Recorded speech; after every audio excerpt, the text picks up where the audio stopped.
Setelah kita muak melihat permainan Orde Baru menguras uang negara melalui KKN-nya BUMN. Di samping lain, kita tentu tidak inginkan kemuakan itu berlanjut lagi pada era reformasi sekarang.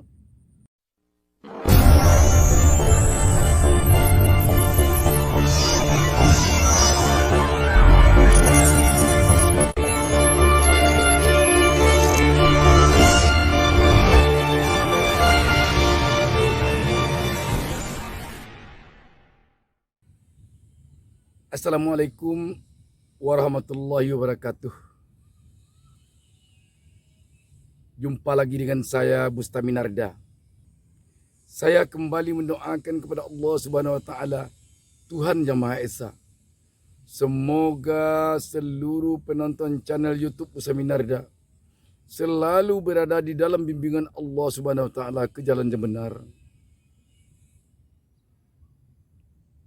Sahabat BN yang berbahagia dimanapun berada, kalau kita perhatikan fenomena yang terjadi dalam perjalanan BUMN, badan usaha milik negara di Republik ini dari masa ke masa, kita memang harus miris melihatnya. Kita masih ingat waktu Orde Baru itu sudah menjadi rahasia umum bahwa BUMN ini kala itu merupakan sapi perah bagi para pejabat penyelenggara negara waktu itu. Sehingga hampir sulit dengar oleh telinga kita BUMN atau BUMD jika ada yang beruntung. Yang terdengar ke permukaan terus merugi. Padahal BUMN itu atau badan usaha milik negara itu merupakan usaha yang dikelolanya hampir monopoli rata-rata. Dalam artian usaha yang dikelola oleh badan usaha milik negara kebanyakan yang tidak ada usaha itu dikelola oleh wira swasta. Contoh, listrik. Mana ada listrik yang menjadi usaha bagi perseorangan atau perseroan terbatas milik pribadi? Tidak ada. Demikian juga Pertamina. Mana ada Pertamina yang ikut dalam usahanya itu pribadi? Tidak ada. PLN yang mengelola usaha listrik, Pertamina yang mengelola usaha minyak, satu tangan pemerintah, dalam ini BUMN. Tetapi kok dalam dua contoh ini kita sering juga mendengar keluhan kerugian. Banyak yang lain. Kenapa ini terjadi? Khusus untuk di era Orde Baru itu sudah menjadi rahasia umum. Kerugiannya karena menjadi sapi perah bagi para pengelola negara, bagi para penguasa, bagi para pejabat-pejabat. Di era Orde Baru itu BUMN itu komisarinya itu ditaruh aja di sana. Kadang-kadang tidak ada kaitan latar belakang ilmunya, kemampuannya, kecakapannya di bidang usaha itu. Tetapi tiba-tiba dia di sana jadi komisaris. Belum lagi waktu Orde Baru itu datang ini minta uang ke sana. Datang pejabat ini minta uang ke sana. Gitu. Ketika di Orde Reformasi ini, tentu itulah yang diharapkan oleh rakyat agar tidak terjadi hal demikian.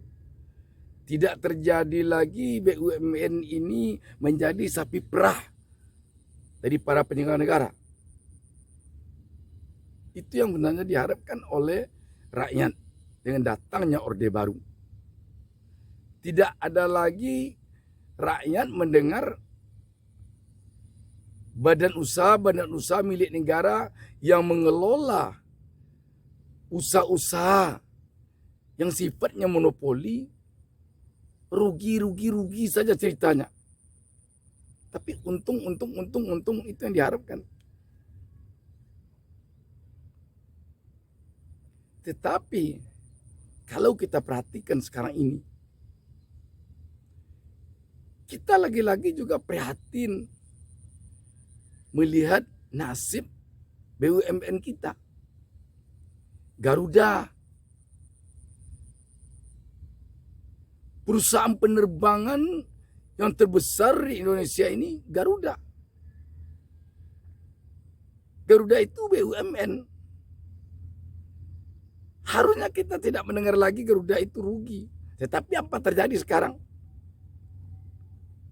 Demikian juga dengan Pertamina, dengan PLN, dan dengan usaha-usaha milik negara yang lainnya. Lagi-lagi kita akhir-akhir ini dikejutkan oleh fenomena yang terjadi di mana BUMN ini terkesan untuk menempatkan orang-orang tertentu menjadi komisaris di sana.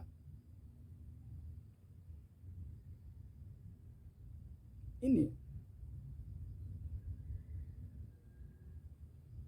Dan kalau kita perhatikan masih banyak lagi orang yang berkompeten, yang lebih pas, yang lebih cocok untuk menjadi komisaris di sana agar BUMN itu berkembang pesat.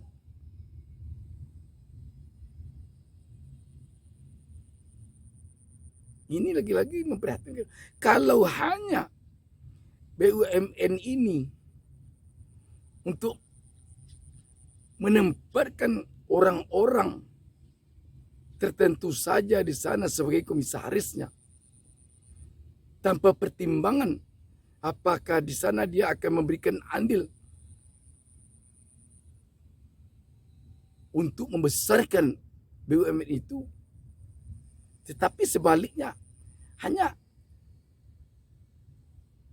terkesan untuk mengambil uang negara yang notabene-nya milik rakyat melalui sebagai seorang komisaris di BUMN itu. Saya kira lebih baik bubarkan saja BUMN ketimbang uang rakyat terkuras oleh BUMN tersebut untuk menggaji komisaris,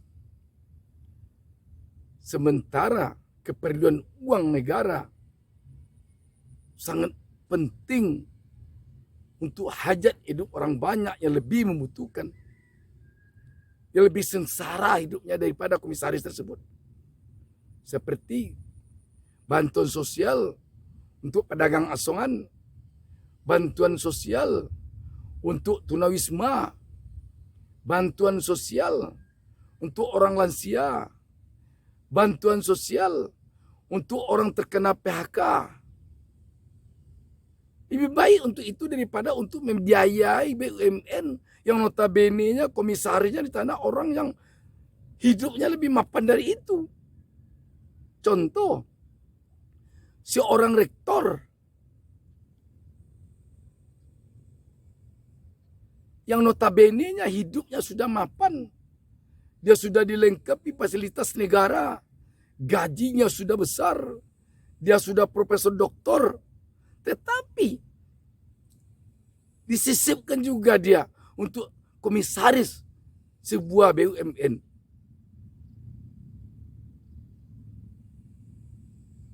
Alangkah baiknya uang itu diberikan kepada rakyat-rakyat yang sekarang sedang sengsara ekonominya akibat COVID. Kalau begini, kesannya BUMN hanya untuk para jasa bagi orang-orang yang membantu dalam soal politik. Harusnya kalau bala jasa uang pribadi dengan uang rakyat. Jadi tampaknya kalau begini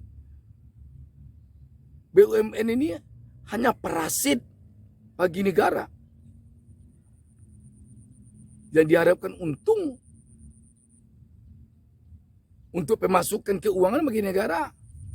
Tapi hanya negara, uang negara ini pasok ke sana terus. Yang disubsidi ke sana terus.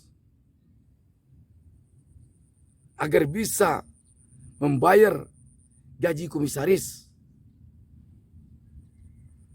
Dan kita tahu kerja komisaris itu di sana entah apa aja. Karena rakyat menilai ada di antara komisaris itu yang ketawa orang melihatnya kalau dia disebut komisaris di sana.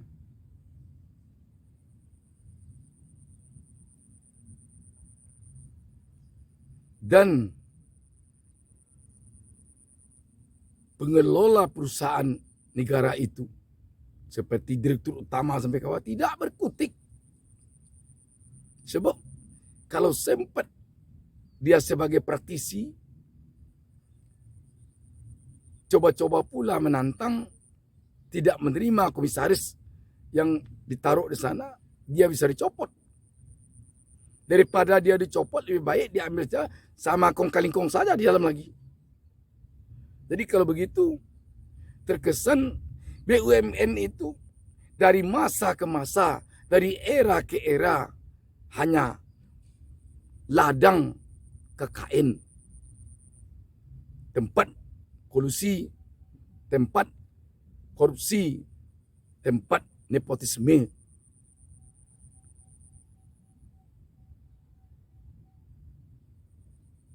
Yang kita harapkan bukan begitu. Untungnya. Dengan beruntungnya BUMN akan dapat menambah keuangan negara. Dan keberuntungnya BUMD akan dapat menambah keuangan daerah. Tetapi kalau hanya untuk membiayai komisaris-komisaris yang tidak kompeten, untuk membiayai komisaris-komisaris yang secara kasat mata dilihat oleh rakyat hanya untuk duduk di sana sebagai balas jasa, sebagai balas budi. Sungguh, ini namanya adalah pemubaziran terhadap uang rakyat. Jatah untuk rakyat kecil yang siang dan malam kerjanya memulung. Jatah untuk rakyat kecil yang siang dan malam kerjanya menyandang gerobak, menyandang itu gerobak mie ayam, mendorong gerobak bubur ayam, mendorong gerobak sate. Jatah itu yang diberikan kepada komisaris yang hidupnya sudah mapan, sudah bagus. Sungguh memprihatinkan. Kapan lagi kita akan berubah? Setelah kita muak melihat permainan Orde Baru, menguras uang negara, melalui KKN-nya BUMN. Di samping lain, kita tentu tidak inginkan kemuakan itu berlanjut lagi pada era reformasi sekarang. Kalau BUMN yang ada di negeri ini sekarang, ada juga yang menjadikan BUMN ini sebagai ladang KKN yang mengeluarkan uang untuk yang tidak kompeten,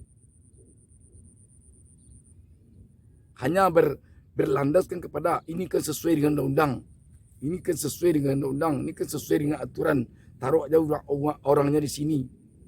Tetapi secara kasat mata rakyat melihat lebih banyak penempatan orang-orang di komisari itu hanya untuk balas jasa, hanya berdasarkan kedekatan.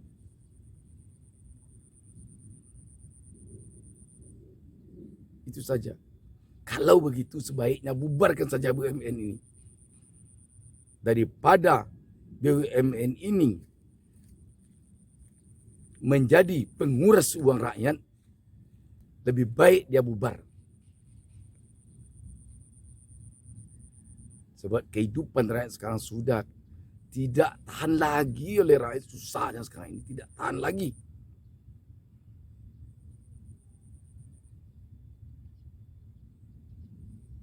Pesakitan rakyat sekarang ini sudah tidak kepalang tanggung lagi. Sudah tidak kepalang tanggung. Sudah sangat melampaui batas kesakitan rakyat. Dengan demikian, rakyat tentu tidak menginginkan di tengah-tengah pesakitan hidupnya yang seperti ini. Tetapi nun di satu sisi ada orang yang dengan enak-enak saja dapat uang dari negara. Gaji komisaris itu bukan 5.000 satu bulan. Bukan 3.000 sekali 3 bulan. Tapi malah ratusan juta. Tak ada keringatnya keluar.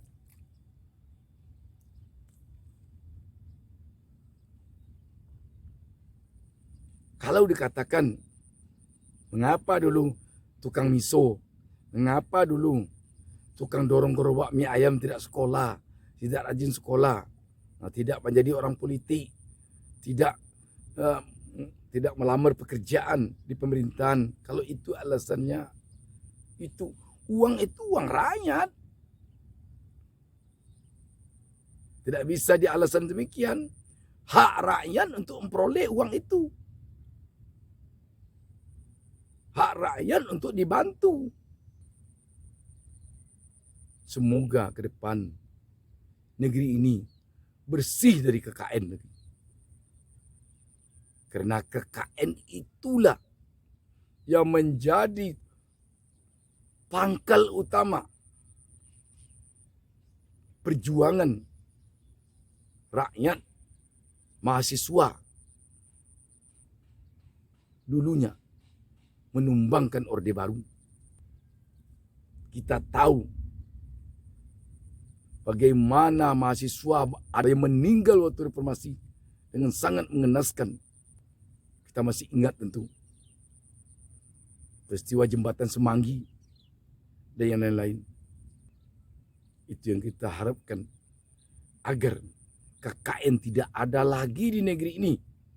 KKN ini biang kerok merugikan negara. KKN ini adalah biang kerok memiskinkan negara. KKN inilah biang kerok membangkrutkan negara. Itu. Makanya kalau benar-benar sekarang ini seseorang anti Orde Baru dan pejuang reformasi, dia akan anti KKN. Tetapi kalau dia mengatakan dia pejuang reformasi, tetapi dia KKN, tidak ada itu pejuang reformasi. Sebab yang diperjuangkan oleh reformis dulu itu adalah agar KKN ini tidak ada lagi. Upaya menumbangkan Orde Baru adalah karena Orde Baru terlihat adalah sarang KKN. Kalau ada sekarang ini yang melakukan KKN, berarti dia bukan pejuang reformasi, tapi pengkhianat reformasi. Demikian, banyak maaf. Wassalamualaikum warahmatullahi wabarakatuh.